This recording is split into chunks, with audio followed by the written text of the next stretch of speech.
एक महिला अपनी शिकायत लेकर के थाने पहुंचती है और जो उस थाने इंचार्ज जो रहते हैं, जो लोगों का शिकायत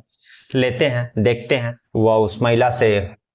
शिकायत अपने हाथों में लेते हैं और उसको पढ़ते हैं। पढ़ने के बाद वह उस महिला को यह कहते हैं कि तुम्हारी जो है इस शिकायत में जिन जिन लोगों का नाम है उन लोगों में से एक शख्स का नाम हटा दो, मैं तुम्हारा यह शिकायत भी लूंगा और कायदे से इस पर जो है कार्रवाई भी करूंगा।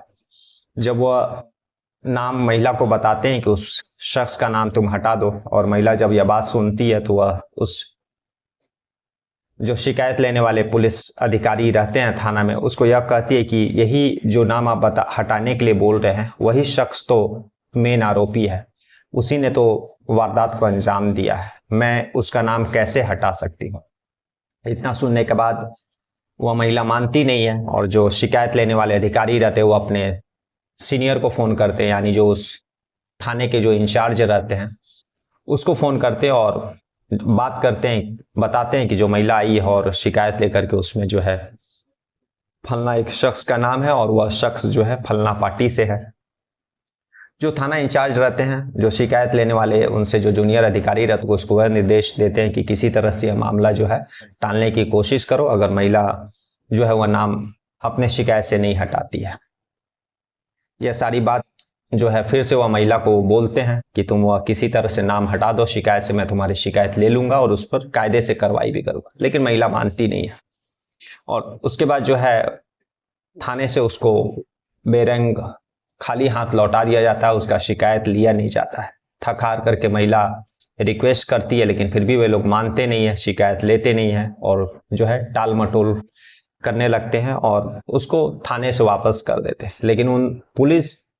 अधिकारियों को, वह शिकायत लेने वाले अधिकारी को और उसके सीनियर अधिकारी को जिससे उन्होंने फोन पर बात किया था, उन अधिकारियों को यह पता नहीं था कि यह जो मामला या जो शिकायत उनके पास पहुंचा है वह मामला 24 से 48 घंटे के अंदर जो है उस मामले की गूंज ना केवल उस थाने में आने वाले क्षेत्र के चौक चौराहे में गूंजने वाली है, बल्कि उस जिस क्षेत्र में वह थाना पड़ता है उसी के विधानसभा में भी इस मामले की गूंजने वाली है। आज हम लोग इसी वारदात, इसी घटना को जानने की कोशिश करेंगे। नमस्कार, मैं हरिंद्र और आज आप इस क्राइम स्टोरीज में कहानी सुन रहे हैं। यूपी में एक जिला है अयोध्या और उसी अयोध्या जिला में एक कलंदर थाना क्षेत्र है, पूरा कलंदर थाना क्षेत्र लगता है और यह कहानी उसी पूरा कलंदर थाना क्षेत्र के अंतर्गत आने वाले बुरा गांव की है। उस बुरा गांव में एक परिवार रहता है, उस परिवार में एक महिला जो विधवा, 2 साल पहले उसके पति गुजर चुके रहते हैं, 4 बच्चे रहते हैं, एक छोटा बेटा जो 9 साल का रहता है और बाकी जो है 3 लड़कियां रहती है। वे लोग किसी तरह से अपना जीवन यापन करते हैं, दूसरों के खेतों में मजदूरी करके अपने जीवन को चलाते हैं। अगर मजदूरी नहीं करे तो घर का चूल्हा चौकी जलेगा नहीं,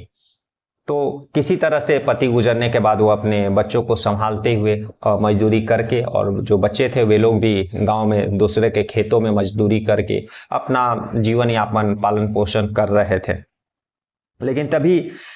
जो है जुलाई महीना के अंतिम सप्ताह में, जो इस साल के 2024 में जो जुलाई महीना रहा था उसका अंतिम सप्ताह में, उसकी जो छोटी बेटी जिसकी उम्र 12-13 साल रहती है, उसके पेट में जो है दर्द देने लगता है। माँ जो है नज़दीक से दवा ला करके देती है, लेकिन उसके पेट दर्द के हालत में जो है कोई सुधार नहीं होता है और ऊपर से उसको वॉमिटिंग भी होने लगता है। थक हार करके जब उसका कोई तबीयत में सुधार नहीं होता है तब वह नज़दीकी अस्पताल जो गांव का रहता है वहां पर लेकर के जाती है। डॉक्टर देखते हैं और फिर जो है टेस्ट करते हैं। देखने और टेस्ट करने के बाद जो है डॉक्टर भी सन्न रह जाते हैं और किसी तरह से हिम्मत जुटाने के बाद जो है उस बच्ची के माँ को यह बताते हैं कि आपकी जो लड़की है वह पेट से है, 2 महीने का उसका गर्भ है। और जब यह बात उस बच्ची की माँ सुनती है तो उसके पैरों तले जमीन खिसक जाती है। एक तरफ तो किसी तरह से वो अपने परिवार को चला रही थी और किसी तरह से मजदूरी करके दूसरे के खेतों में काम करके वो अपने परिवार, तीनों बेटियों और एक बेटा जो छोटा 9 साल का था, उसका पालन पोषण कर रही थी। और अब महिला का हालत खराब होता है, वह सोचती है कि मैं अपने इस समाज में क्या चेहरा दिखाऊंगा, और उसको कुछ समझ नहीं आ रहा था कि उसकी बेटी जो है 12 साल के उम्र की है और कैसे वह प्रेग्नेंट हो सकती है। तो उसके बाद फिर वो खुद ही अपनी बेटी से यह बात पूछती है कि बताओ बेटा, तुम्हारे साथ किसी ने गलत किया है क्या? तब उसकी बेटी रोने लगती है और रोते ही रोते फिर वह एक कहानी सुनाती है, और यह कहानी दरअसल 2.5-3 महीना पहले की है। वो बताती है कि एक दिन जो दूसरे के खेतों में काम करके वह घर आ रही थी, शाम का समय था, तभी रास्ते में एक लड़का जिसका नाम था राजू, वह उसको बिस्किट खिलाने के बहाने, केक खिलाने के बहाने उसको दुकान पर ले जाता है, जो है बेकरी में ले जाता है। और जब बेकरी में उसको केक और बिस्किट खरीद करके देता है, और खाने के बाद उसको जो है थोड़ा बेहोशी जैसा लगता है, नींद जैसा लगता है, और उसको यह भी बोलता है कि मेरे मालिक तुमसे मिलना चाहते हैं। और फिर जो है वो अपने मालिक, जिसका नाम मोहित खान, जो कि समाजवादी पार्टी के सक्रिय कार्यकर्ता हैं, उसके पास लेकर के जाता है। और तब तक जो है इसको पूरी तरह से नींद लगने लगती है, बेहोश होने लगती है, और वहीं पर मोहित खान उसके साथ जो है उस 12 साल की बच्ची के साथ रेप करता है, और बाकायदा जो उसका नौकर राजू रहता है उसका अश्लील वीडियो बनाता है। इतना करने के बाद फिर जो है वह नादान सी बच्ची, ना ही उसको दुनियादारी की समझ, उसके साथ क्या हुआ, क्या घटना घटा, उसको इतना भी बेचारी को समझ नहीं था। वह घर आती है, कुछ दिन समय बीतते हैं। अब जो राजू रहता है, जिसके पास यह अश्लील वीडियो रहता है, अब वह उस लड़की को डराने धमकाने लगता है, और डरा धमका करके वह भी उसके साथ रेप करता है कि वह वीडियो वायरल कर देगा अगर वह उसकी बात नहीं मानी तो। और लास्ट में जो है उस दोनों, मोहित खान भी उस समय, और जब राजू ने भी उसके साथ रेप किया था, तो उसको यह धमकी दी थी कि अगर तुमने मुंह खोला तो जो मेरे पास वीडियो है वह मैं इंटरनेट पर डाल करके वायरल कर दूंगा, और फिर तुम्हारा जो है गांव से बहिष्कार होने लगेगा। तो ये सारे जो है उसको डरा धमका देते हैं। लड़की मुंह बंद रखती है। वह 12 साल की लड़की लगभग, उसको ना ही दुनियादारी का समझ, ना ही जो है रूल रेगुलेशन, मतलब कानून को ठीक तरह से जानती है। वो अपने आप को मुंह बंद रखती है। लेकिन जब 2.5 महीने के बाद उसके जो पेट में दर्द होने लगता है और उल्टियाँ चालू हो जाती है, और जब डॉक्टर के पास जाती है, तब यह बात जो है निकल करके बाहर आती है, और यह बात अपने माँ को वह बताती है। उसकी माँ को जब यह पता चलता है, जब वो बच्ची सारी घटना, सारी वारदात जो है, जो 2.5-3 महीना पहले उसके साथ हुआ था, जब उसकी माँ को पता चलता है, तो अपनी बच्ची को लेकर के उस नज़दीकी थाना में शिकायत लेकर के जाती है। और जो पूरा कलंदर थाना रहता है वहाँ पर लेकर के जाती है, और जो चौकी में लोगों का कंप्लेन लेते हैं, जो इंचार्ज वहाँ पर बैठे रहते हैं, जो ड्यूटी इंचार्ज रहते हैं, वह जो है कंप्लेन लेने से मना कर देते हैं, क्योंकि उस शिकायत में मोहित खान का नाम लिखा हुआ था, और वह जानते थे कि वह समाजवादी पार्टी के हैं। और फिर वो अपने सीनियर से बात करते हैं, लेकिन जब सीनियर से इंडिकेशन मिलता है कि नहीं, इस कंप्लेन को नहीं लेना, अगर वह औरत अगर अपने शिकायत से मोहित खान का नाम नहीं हटाती है, वह जो है शिकायत लेने वाले जो ऑफिसर रहते हैं वह भी वैसे ही करते हैं, महिला को टाल मटोल कर देते हैं। महिला थाने से वापस आ जाती है, और उसी इलाके में एक सामाजिक कार्यकर्ता एक महिला रहती है। उस महिला से जब ये बच्ची की माँ मिलती है और बताती है कि उसके साथ ऐसा ऐसा घटना हुआ है, तो वह समाज सेवी महिला का भी दिल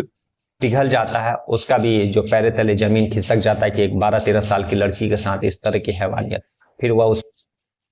समाजसेवी महिला इस महिला और बच्ची को लेकर के थाने पहुंचती है, और वहां पर कंप्लेन लेने के लिए, शिकायत दर्ज करने के लिए बोलती है। लेकिन जो थाने के इंचार्ज रहते हैं, जो वहाँ के शिकायत लेने वाले अधिकारी रहते हैं, वह इन महिला के साथ जो है बकझक करने लगते हैं। और इसी चीज की खबर जो है उस गांव, उस इलाके के जो विश्व हिंदू परिषद और भी बहुत सारे जो सामाजिक संगठन रहते हैं, उन लोगों के कानों तक पहुंच जाती है। उसके बाद जो है उस इलाके में, उस शहर के चौक चौराहों पर धरना प्रदर्शन का शुरू हो जाता है। धीरे धीरे यह बात मीडिया, न्यूज़पेपर में आती है, इलेक्ट्रॉनिक मीडिया में भी बात आ जाती है, और यही बात फिर जो है बहुत सारे जो नेतागण रहते हैं उनके पास पहुंचती है। और इसी से वहाँ जो उत्तर प्रदेश के मुख्यमंत्री आदित्यनाथ योगी जो रहते हैं उनके कानों तक पहुंचती है। आदित्यनाथ योगी फिर जो है, जब तक यह मामला जब न्यूज़पेपर और इलेक्ट्रॉनिक मीडिया में आने लगा और योगी आदित्यनाथ तक पहुंचा, और यहाँ पर जब थाने में यह भनक लग गई कि जो मामला मुख्यमंत्री तक पहुंच गया, तो थाने वाले जो जिस शिकायत को लेने से कतरा रहे थे, और जो कार्रवाइयाँ 1-2 दिन में होनी चाहिए थी, वह सारी कार्रवाई, वो सारी चीजें घंटों में होने लगी। और बाकायदा मुख्यमंत्री की तरफ से जो जिन अधिकारियों ने उस थाने के शिकायत लेने से मना किया था, टाल मटोल किया था, एक्शन लेने में देरी किया था, उन सारे अधिकारियों के खिलाफ जो है योगी आदित्यनाथ ने एक्शन लिया, उनको सबको सस्पेंड कर दिया है। और बाकायदा यह मामला ना केवल उस थाना के क्षेत्र के चौक चौराहे पर और ना ही न्यूज़पेपर में, बल्कि यह मामला जो है उस क्षेत्र का जो विधानसभा रहता है वहां पर भी